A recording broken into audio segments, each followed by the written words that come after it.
Welcome to the Gruber Morning Show. This is the EV version. We are going to talk about a number of topics today, and my guest here today, or my co-host, seems to have lost his body. We'll do an introduction here in just a moment, but the topics we're going to cover are the UAW strike. What's going on with that? How long do EV batteries really last? And is Elon controlling the internet in the Gaza Strip? And is a sub-$20,000 VinFast vehicle possibly a reality, and what will that do to EV adoption? I'm Pete Gruber. And I'm Mark Schaffner. Good morning and welcome to the Gruber Morning Show, and happy Halloween, guys. These and other stories on this Gruber Morning Show podcast. So let's get right to the show here. If you guys can bring up an image for us. First, we're going to show Mark because we're going to talk about that. Oh, yes. How do you guys like my Halloween costume? Now, for the people who are on Instagram, they can probably see a little bit more than just my sunglasses, but, you know, hey, I'm a floating sunglasses today. Oh, that's right. Instagram, the secret is revealed, isn't it? Yeah, it is a little bit for Instagram, but for everybody else, come watch me on YouTube and you get to see the invisible man costume that I put on. Very cool. All right, so there's an image here, guys. It is called the Retro Tesla -1, and this was a somebody interested in artificial intelligence that decided to use or ask for a prompt using DALL-E, which is an OpenAI type image rendering software, to give Tesla a vintage makeover. And check out this result. It was actually pretty cool. We liked it, and it is called Retro. There we go. Now, actually, Mark, you were mentioning that this has typical AI omissions. What was it that you saw? Oh, yeah, there's a couple of things that I saw in this, and there'll be different things I'll point out on the different pictures we have. First, overall, I think this is a beautiful car. It's in a 1950s style. I love the white walls. And I think, the more incandescent style headlights, obviously, I think those would be LEDs, which wouldn't be on a 1950s. Mm-hmm. Where are the mirrors? There's no driver's side mirror on this particular picture. Good point. And we get door handles, which, of course, is not consistent with Tesla. Yeah. But we do have period correct white walls. That's unusual with it looks like wire spoke wheels. Yeah, I really like the look of the wire spoke wheels, the white walls, the round headlights, even though those might be LEDs there, and the cooler color temperature headlights. That's kind of an unusual thing. So that's a beautiful look. If we take a look at the next picture, that would be Retro Tesla -2. We're going to see the rear of this car at this point. Yeah, now we have a good Model 3 picture. It has tailpipes. It does indeed. Yeah, there we go. You've got tailpipes on it, and at least you have mirrors now, though. You get the mirrors. Kind of looks like an old Rolls Royce from the back, too. Just that shape. And, my suggestion here is any of these EV manufacturers are going to be highly focused on making, cars that are going to continue to push them toward profitability, or in the case of Tesla, maintain it.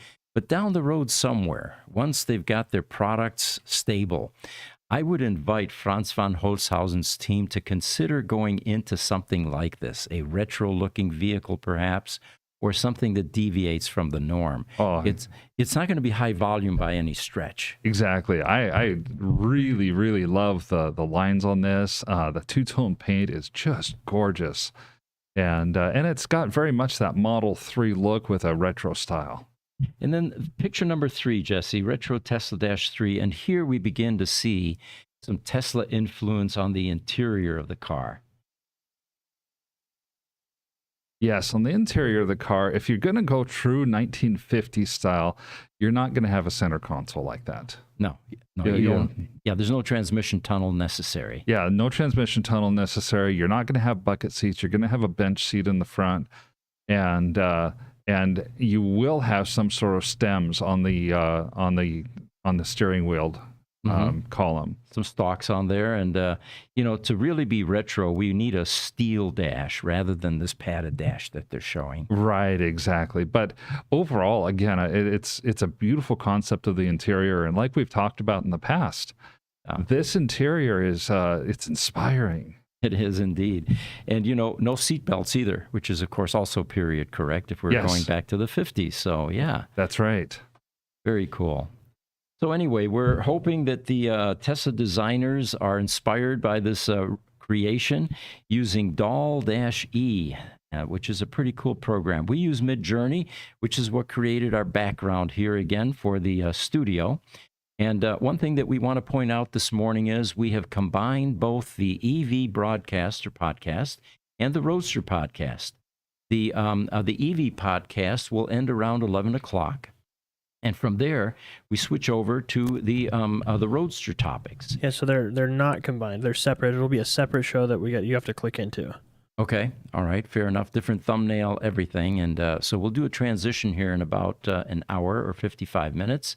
And any of you that want to continue, we're not going to, stop questions or any comments just because we switched over to a different format. But we'd like to focus on Roadsters come 11 o'clock. Looks like we've got some comments here. YouTube, Herb Jensen, an older Model S, which are out of battery warranty. Why doesn't Tesla send an update which would allow the vehicle to accept more kW when at a supercharger? Oh, that's a good question. Interesting. Well, my understanding, though, is that there's some hardware limitations on the older Model S's as well. For example, I used to drive a 2012 Model S, and it could take at most a 75 kilowatt charge. That was what the level 1 supercharger limit was, or the generation 1 supercharger. The generation 2 supercharger went all the way up to 150 kilowatts, and then the Gen 3s now go up to 250 kilowatts. But it's likely that the hardware simply can't support the higher charge rates. Good point. And you know what? It feels weird having a pair of sunglasses talking to me. Yeah. Although Instagram knows better, I can see a green man here. That's right.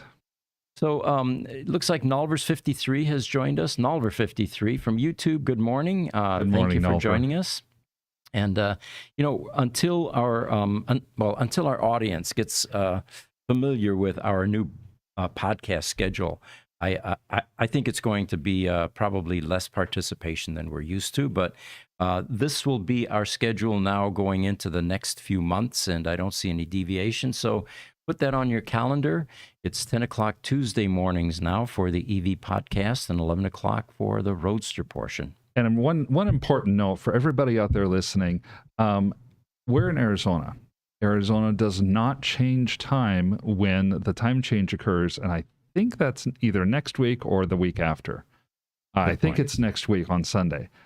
What will happen for almost everybody is that we will be an hour later during the day for you, because we're going to be, instead of on Pacific time, having the same time as California, we're going to be on Denver time or Mountain Standard Time.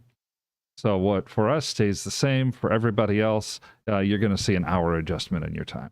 Thank you for that clarification. And by the way, these glasses that I'm wearing, in case you're wondering, yesterday during the Com podcast, I was in a costume like Doc Brown on Back to the Future. And he wore these glasses, and I actually had hair in that podcast. For those of you interested, go to Gruber Communication Product on YouTube, and you'll actually see Pete Gruber with hair.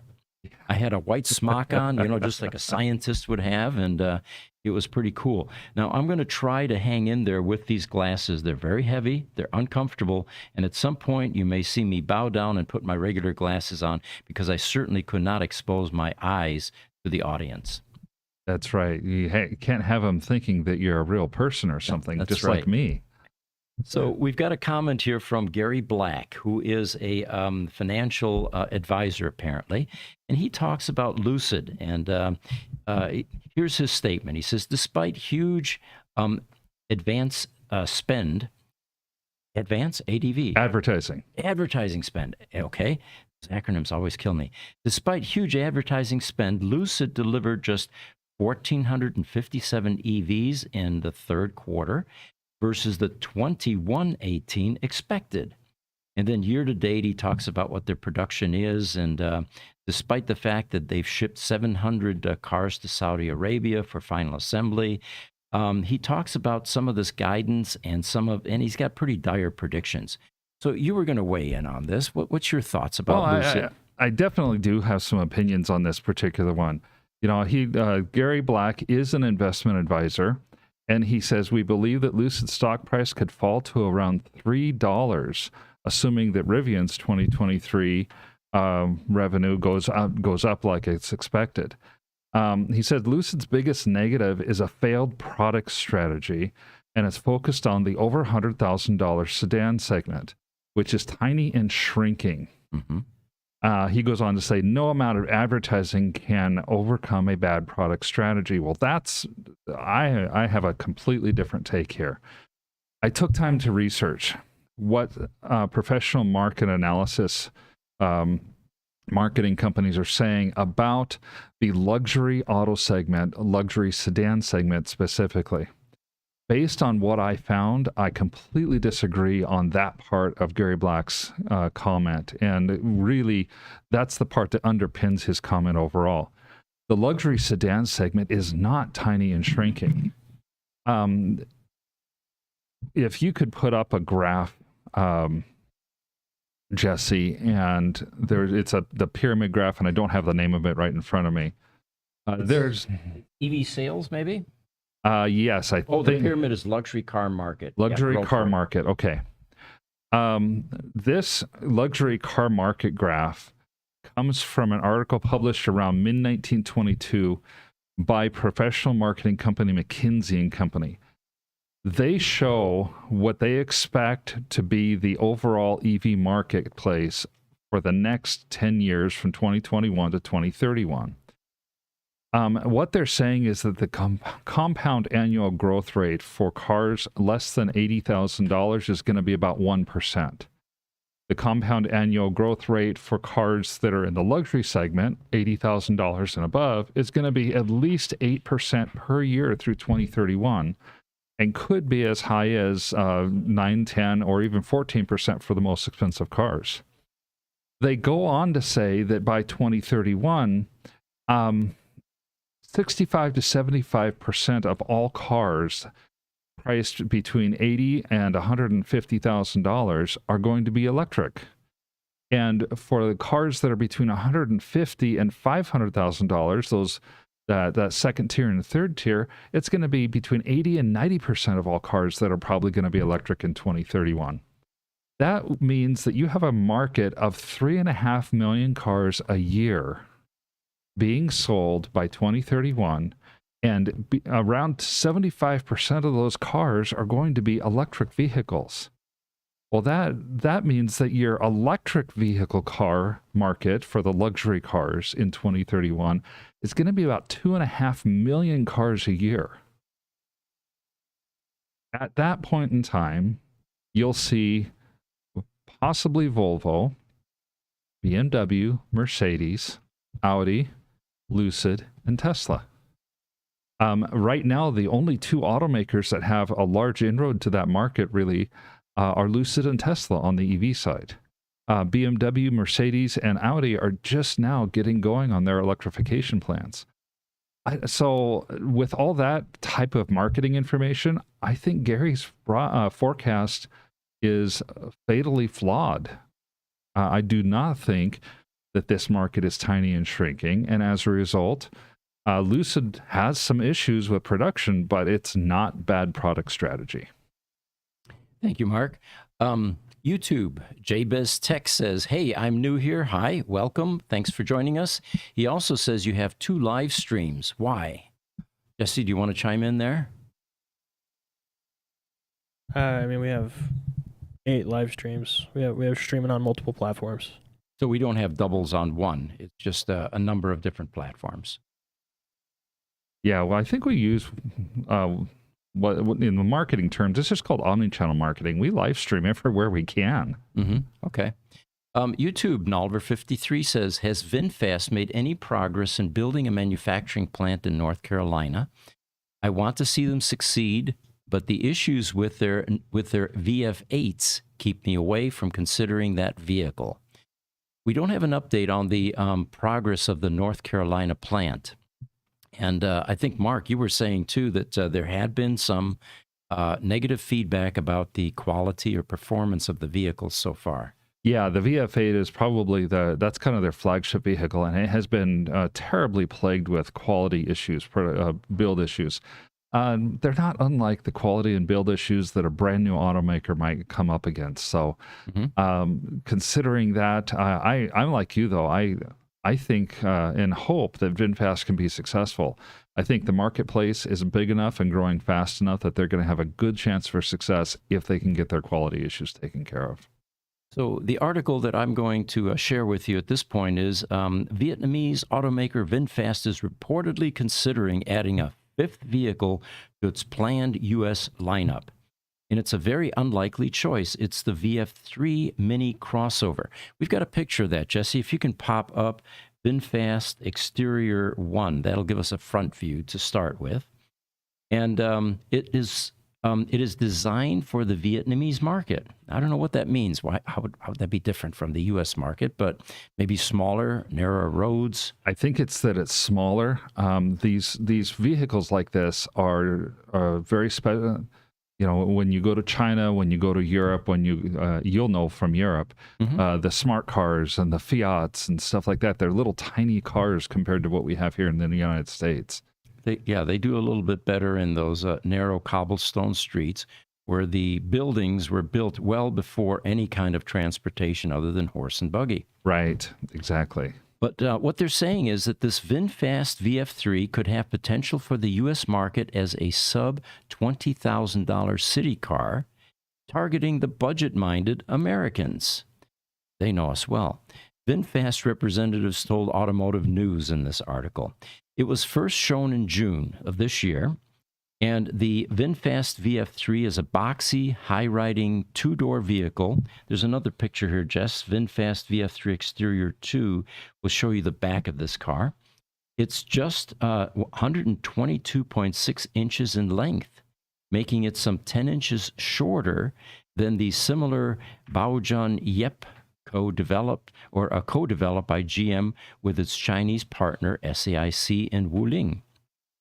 The company, VinFast, did not reveal details about the vehicle's electric motor at this point or battery, but they said that the VF3 offers impressive travel distance, tailored to meet the daily usage patterns of most Vietnamese drivers. So, given its size and its market positioning, the VF3 likely features a single-motor, two-wheel drive powertrain. Despite the fact that this thing is so small, it is said to have won over prospective VinFast dealers in the U.S. who are apparently urging the automaker to import it as a low-end EV model. VinFast also said that it's researching the demand potential for the VF3 and following all of these positive responses from the dealers. The company added that further details will be announced in due course, and Vietnam's first automaker, I guess they are the first in Vietnam, recently announced a shift from being a direct-to-consumer brand to a hybrid retail model that also includes franchise dealerships. I love this little car. It reminds me a little bit of the Kia Soul from that's out there, or the smaller versions of it that were in 2015 to 2019. Kia Soul made an electric vehicle that would look very much like this, except that it was 4 doors. If you were to marry a smart car to that Kia Soul, you would come up with something just about exactly like this.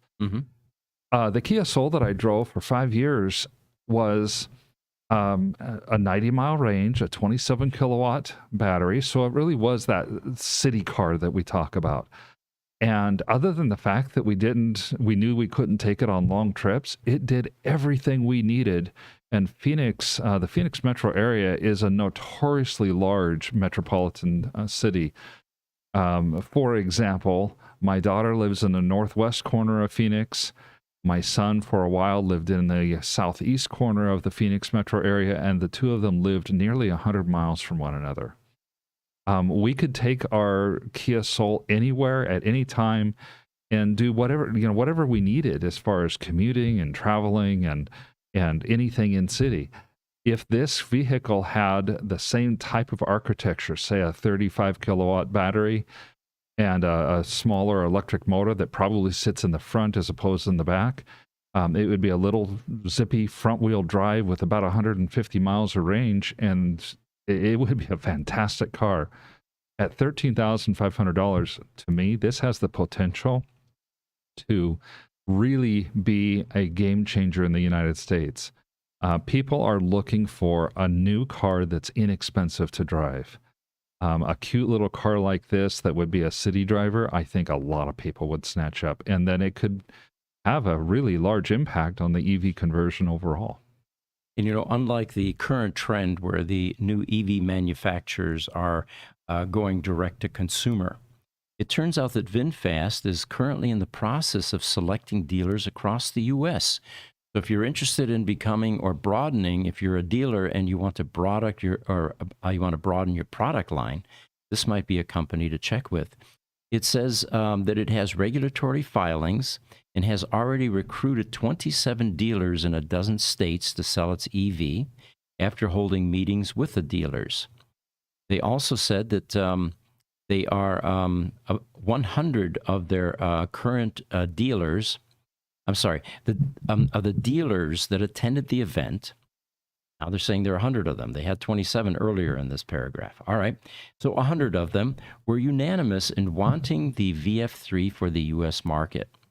And they said they liked the whole lineup, but the VF3 got 100% response, and they really liked the VF3. Now, maybe that's what they meant. It was 100% response from the 27 dealers.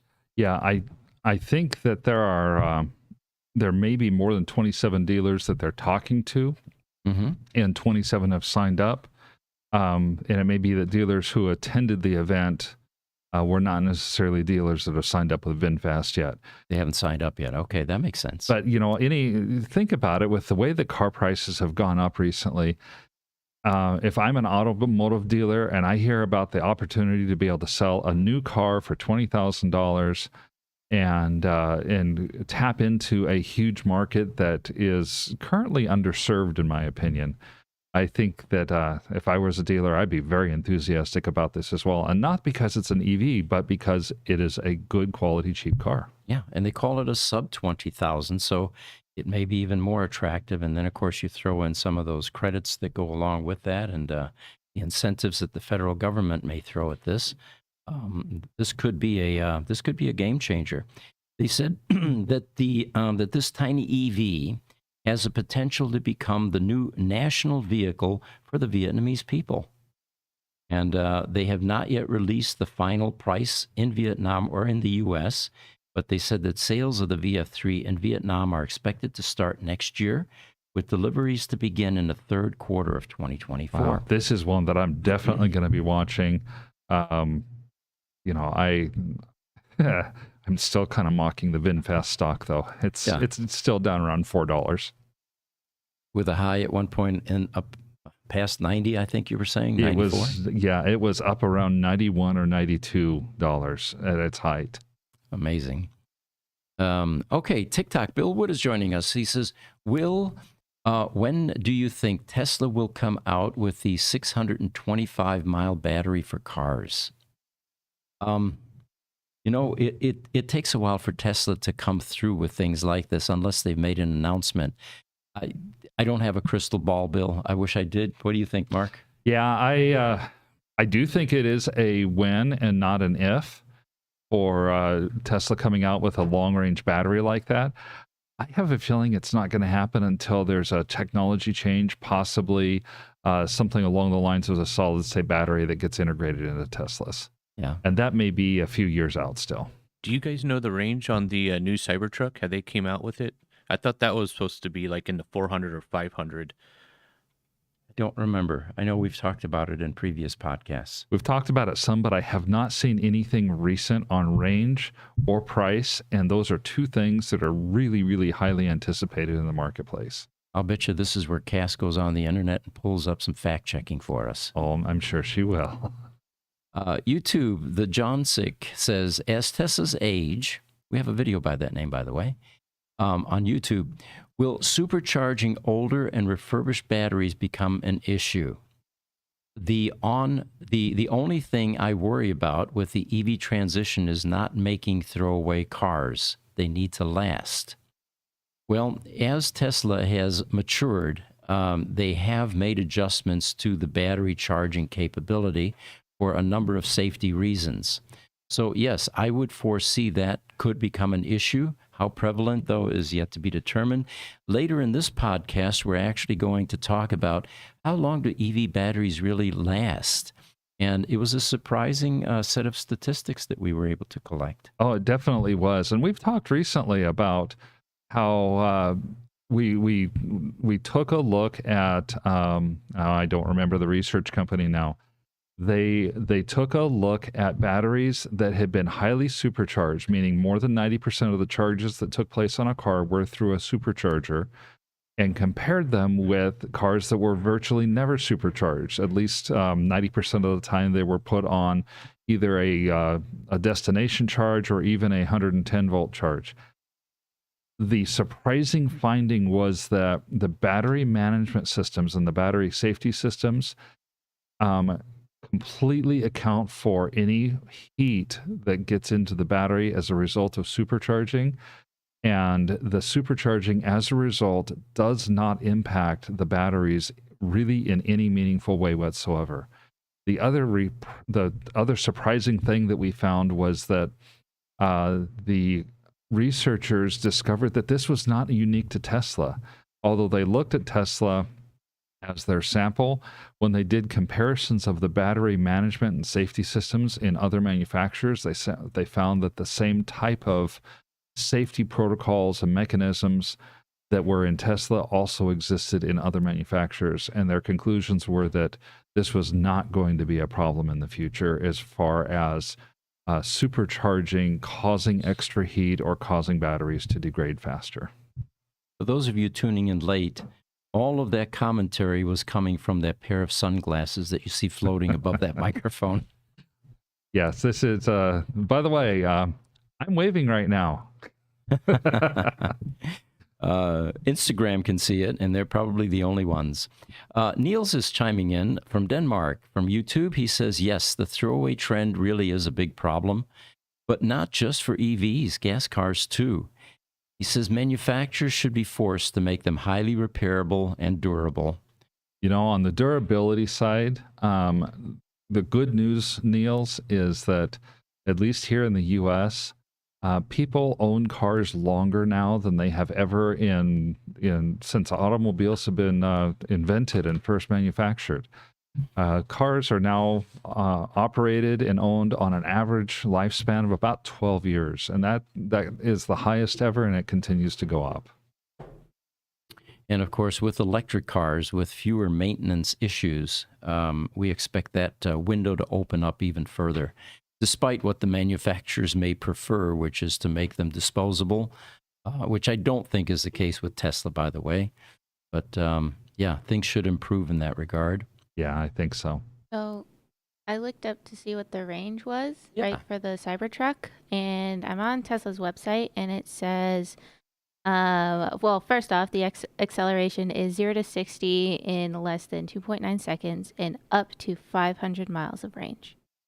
Up to, okay. Up to. Under ideal driving conditions. Yeah, under ideal driving conditions, yes. Yeah, which is not bad, actually. I think that with EV adoption, that was a huge fear. You know, how far can it go? And the original EVs didn't go very far. T0 went 80 miles, for example. The Tesla Roadster, maybe just under 200 miles. But as battery technology has evolved and improved, and will continue to do so, higher energy densities, less weight, I think this whole mileage issue will begin to really subside as time goes on. Yeah, I think at some point people are going to get used to the idea of an electric vehicle that has a large enough fuel source that it can go 2 or 3 or 400 miles. And I mean, in the past, what you had was a small car with a 12-gallon gas tank, and it got 25 miles to the gallon. Guess what? Your effective range is about 200 miles because you don't ever want to run your gas tank completely dry. That's really what happens with EVs too. Yeah. YouTube, Steve Saunders says, always been curious, why the sunglasses? Well, there are a lot of people curious. The communities in the EV world are curious about why any Gruber productions, from videos to podcasts, always include sunglasses. And we have been promising, have not yet delivered, a video that explains it all. So we're just building up the suspense a bit more, and we'll eventually have a big reveal as to why there are always sunglasses involved in our productions. Well, and I know today for Halloween, as you see me rocking back and forth, you wouldn't see me in my at all if you didn't see my sunglasses. That's a good point, Mark. Yes. The only visibility we have of you today. YouTube, the John Kick says, is Tesla making refurbished 4680 packs for warranty claims yet? We don't know that. I don't know that. And he says, I remember seeing how difficult they were to get into on the Munro with the foam and whatnot. Yes, we actually had a podcast guest. It was Sandy. After that first attempt at getting inside one of those 4680 structural battery packs. And I don't know if they've been around long enough yet for Tesla to have done any remanufactured versions of that. But I can't imagine that with something that large and that expensive that they don't have a plan for refurbishment. In other words, out of that batch of battery cells inside those large packs, if you lose one $20 cell or whatever those cost, it would be silly to throw the whole pack away because of that one cell, or because of a circuit board that got buried in the pink poly compound. Oh, absolutely. And you and Sandy have talked about ways that the pink poly compound could potentially be removed. I think he had talked about dry ice blasting as a method of doing that. I'm sure that when it comes to refurbished batteries, Tesla's they've got to have a plan. I can't imagine that they would have gone into this without a plan. And if they don't, we will, because we reverse engineer and we're in the business of repairing things like this. That's right. YouTube, Nalver53 says, did Toyota announce a partnership to mass produce solid state batteries? I believe they did. And Toyota has been really in the news lately, finally starting to try to catch up with the EV revolution. He said, I read the Reuters article and their goals seemed very ambitious. They are indeed. And hopefully they're beginning to turn the corner on the notion that hydrogen is a great way for them to move into the sustainable energy field. Yeah, I have read some articles about Toyota as well. I do hope they can meet their goals. I think it's to have a 900-mile car by like 2028. And would run on a solid state battery that would be able to accept enough charge to go from 0 to full in about 10 minutes. I've also read more recently, Toyota seems to be kind of doubling down on their hybrid technologies, saying, there's been some rumbling in the news about a lack of EV demand and Ford slowing down and GM slowing down, and effectively Toyota is coming out on the news saying, aha, told you so. We're going to that's why we're going to hybrids first, because people aren't ready for EVs. Well, I kind of disagree with that, but they can say what they want. So you opened a door on this. Tell us what's going on with the UAW strike. Oh, yeah. The UAW strike, we're finally in the end stage of what's going on with UAW. For anyone who hasn't heard, of course, last week, Ford settled with UAW. Over the weekend, Stellantis settled. And then just yesterday, General Motors settled with UAW. Now, since that part is kind of news, old news, as it were, I decided to, with the help of Michael Whalen from CNBC, come up with kind of a winners and losers list, because you know how, like in sporting events, free agency or trades or something like that, the talking heads, or talking sunglasses in this case, will come up with winners and losers lists. So here are some of my winners and losers. Again, much help from Michael Whalen from CNBC. Winner, UAW workers. UAW is considered to basically have won in this labor dispute. The workers got most of what they wanted, and far more, I think, than the automakers were willing to give to start with. Winner, Sean Fain. He's the face of the UAW. He negotiated with very hardball tactics. And when the UAW won on this strike, Sean Fain, as the open face of the UAW, won as well. A potential winner is going to be the UAW organizing efforts. Sean Fain is hoping to leverage the results that he got from this bargaining process to organize in other plants that are non-unionized, such as Toyota, Nissan, Honda, Tesla, Rivian, and others. He's got quite a feather in his cap because the UAW got such large concessions. Another definite winner on this is Tesla and the other EV auto manufacturers.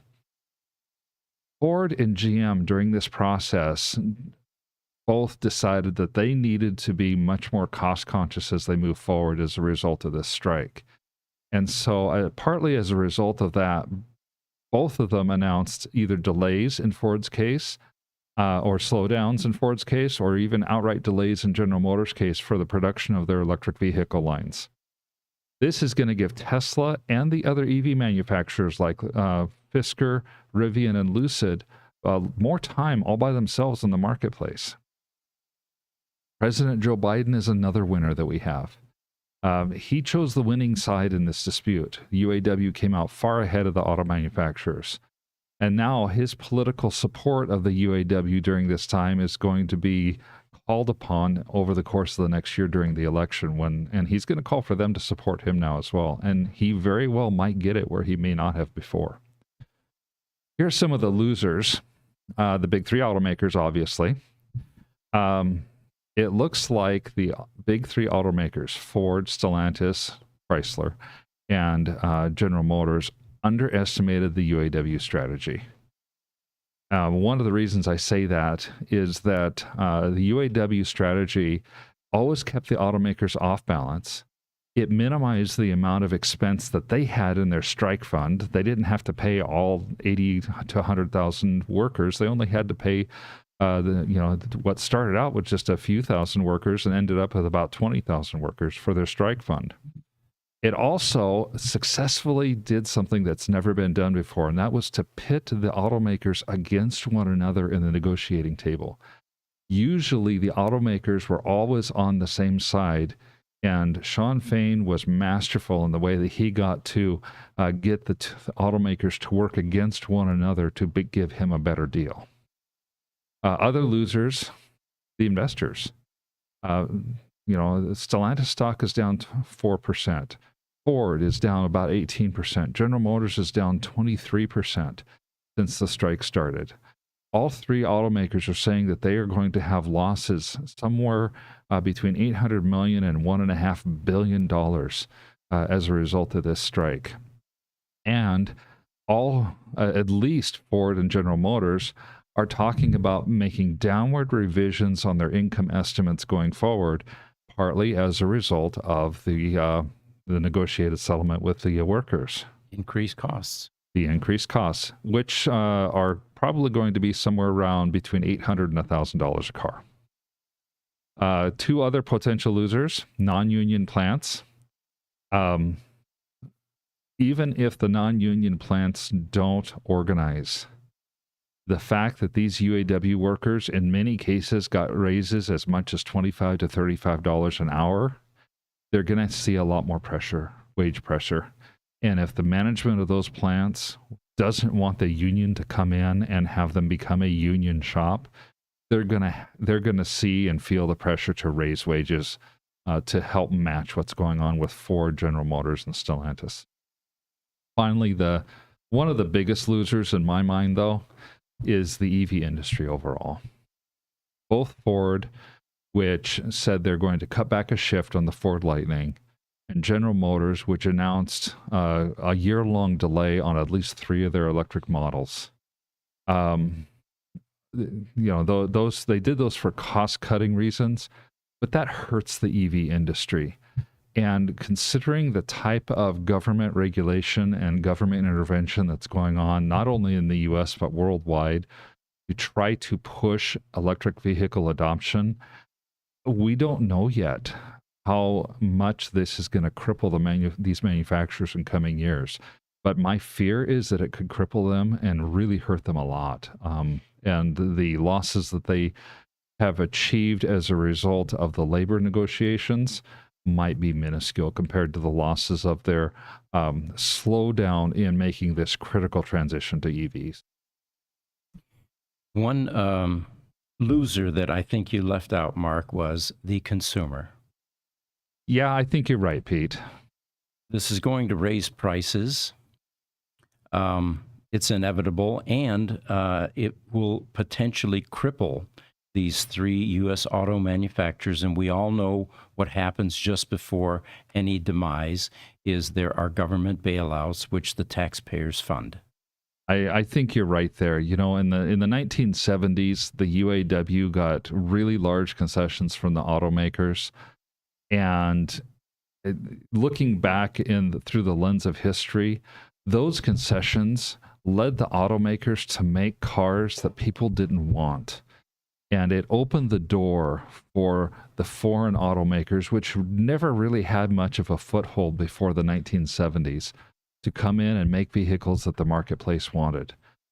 Part of that out of touchness was the simple fact that the union was dictating to the automakers what they should or shouldn't make.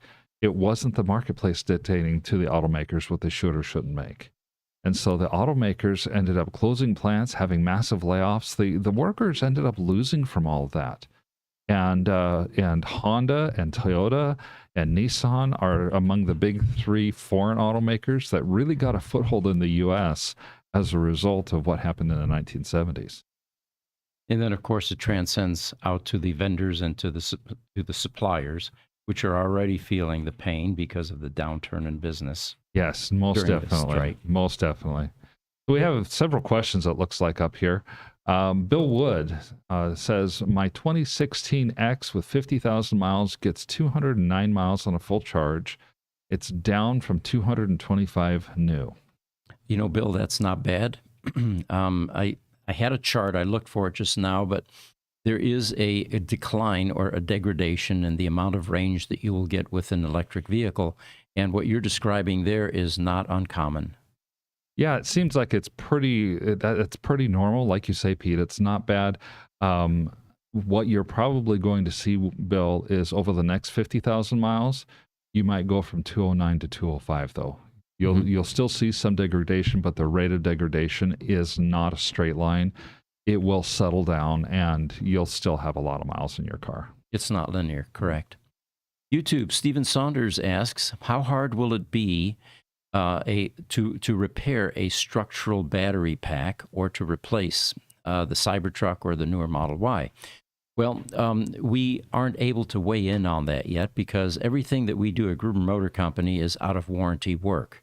No one brings us their cars that are in warranty because we don't get reimbursed by Tesla for working on them. So we really don't know at this point how hard it will be to repair, but we're up to the challenge and we're looking forward to getting our first pack so that we can dive into that and figure out a way to make these refurbished or to repair them. Yeah, I mean, we're not even at the point yet where we're going to be seeing a lot of Model 3s until early next year because the very first Model 3s were made in 2018 and their drivetrains are just now coming off a warranty this year. It's going to be probably another 5 years or so before we start to see a lot of these structural battery packs come through our shop. Yeah. A comment from Niels in Denmark. He says, and this is regarding the lifespan of vehicles. He says longer ownership maybe, But isn't that because cars have become more expensive and the owners relatively poor? And what are they paying in repairs during those 12 years? Oh boy, excellent point, Niels. Cars have definitely become more expensive. They're at a minimum, they're keeping up with the rate of inflation, if not exceeding it. And owners, yeah, I mean, their wages have been stagnant, and over the last 3 or 4 years, for most people, wages have not kept up with inflation, which makes them relatively poorer. But I do think the quality of build on cars is also a factor. If you were to go back 20 years, the top line cars, the Hondas, the Toyotas, because it typically was the Asian or German made cars that were the best built in the industry, the numbers that they had in terms of defect rates and in terms of safety are the numbers that right now an average to below average car gets today. We've got a number of comments here related to our new Halloween podcast here, so I'll go through those quickly. Nalvers is saying you should do next week's podcast with everyone appearing as a pair of floating sunglasses. All of you guys would have to put on a green screen suit next week.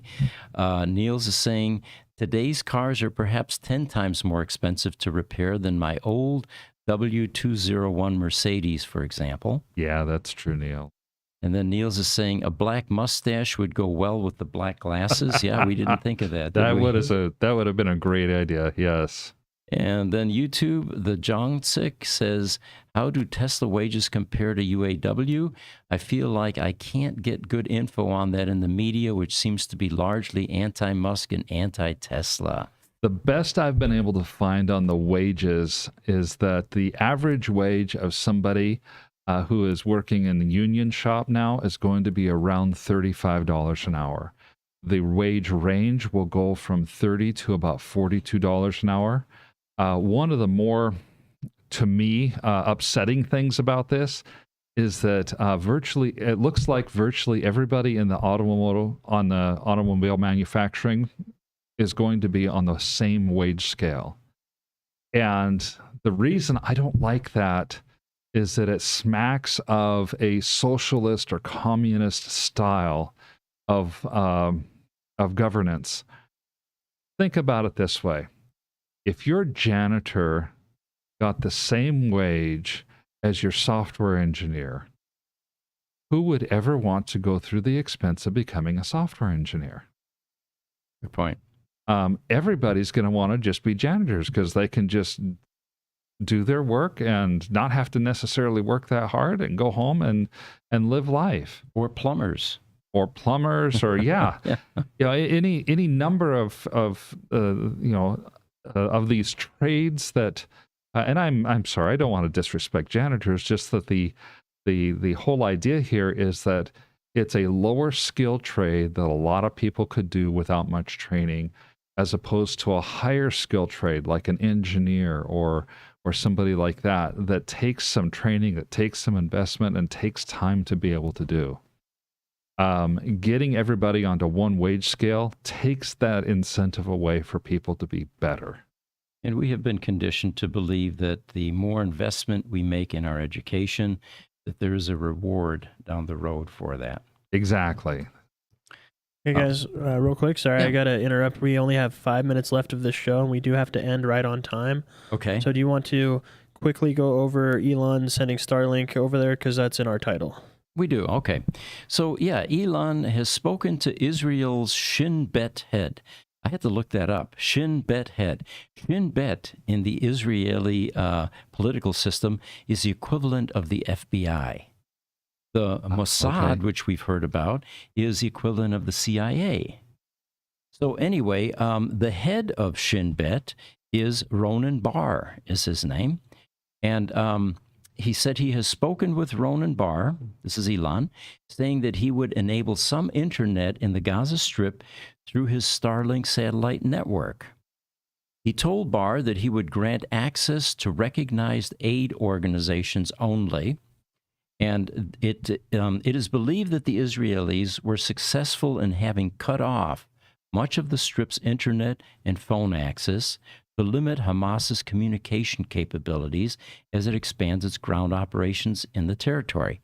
You know, I can guarantee you that Elon Musk 10, 15 years ago had no idea that he would be a global player actually involved in issues like this. You know, the ability to help or topple governments, for example, with Right. the technology that he has introduced.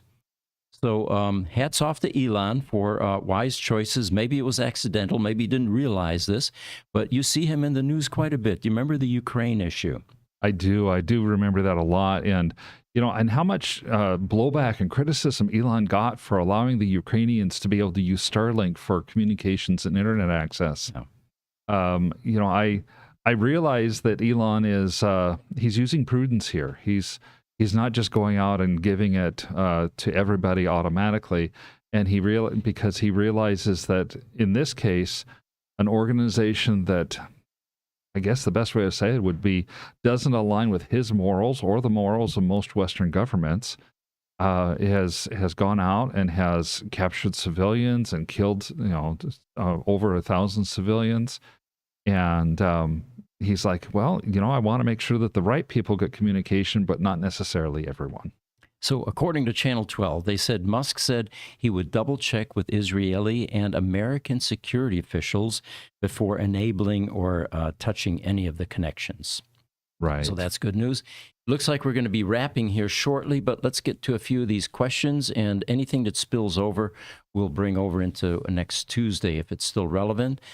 We did the Tesla wages comparing to UAW, and remember that Tesla, unlike the other auto manufacturers, also has stock options for their employees. And I saw some charts that showed if you had invested in GM years ago, or Ford, or Stellantis, whatever it was called before, your rate of return was dismal. But if you took advantage of some of those Tesla stock options, you would be sitting pretty. Yes, the word Teslainaire is that's a real term for the Tesla millionaires. Mm-hmm. On YouTube, PYGKLB says auto parts McGee lose. YouTube Tyrone Lewis, thank you, Mr. Gruber. On another note, can I ask if a 2020 Model S performance battery would get hurt if I left it at a default 90% daily state of charge? You know, the 80 to 90% is the approved or the recommended range for charging. And with the lithium iron phosphate batteries that came later, they actually changed that to 100% charge. But it's the lithium ion battery cells, or the 18650 2170s, that still don't like being charged to 100% capacity regularly. Yeah, 90% will be safe for all the batteries, and it's a great. It becomes a great selling point in the future when you go to sell your car to say, "Oh yeah, I never charged it above 90%." TikTok, Daniel Espinoza asks, what company does the repair on the Tesla chargers? I heard they get paid well. You know, I had always heard that it was Tesla themselves that was doing the maintenance and service work on their chargers. If they've begun to outsource that, I'd be interested, because that's something that we could also participate in. Yep. Tyrone also continues on YouTube. He says, great point on the wage scale. Thank you. And then Instagram, Himanshu _Sriva. Can you guys talk about resistance and insulation tests in injectors? I don't know what you mean by injectors. In the ICE world, of course, fuel injectors. But yeah, we would need more information. Feel free to join us next Tuesday and rephrase the question, and we'll see if we can answer it, Himanshu. And then I think we'll close up with Chip Cade on Instagram, who gave us all the lightning bolts and flames. He's saying that our podcast is cool. So thank you so much, Chip. Yeah. Thank you for joining us. If any of you want to continue to join our podcast, we're going to switch over to the Tesla Roadster podcast. We have 5 minutes yet. All right. Well, it'll start at 11. Yep. Yeah, that be podcast will link. start at 11, and we'll have about a 5-minute break, Jesse? Okay. Yep, for 5 minutes. We'll end it now. It'll be, you just refresh the page you're on. Same for Instagram. You just refresh our page here in about 5 minutes at 11. We'll be live again for Tesla Roadster specific content. And next week, Tuesday morning, for the EV portion podcast from 10 to 11, we'll talk about how long do EV batteries last. There's some interesting new research, and we'll have any updates for you in the EV world at that point. And then also another section here, do EVs lose range over time? That question was asked earlier, and we actually have a chart that shows what the expected or anticipated change is. And then the normal things that we do. Who sells the most EVs, plug-in type EVs, and we've got a chart for you. So All right. tune in next week, and we'll see you then. Thank you. Take care.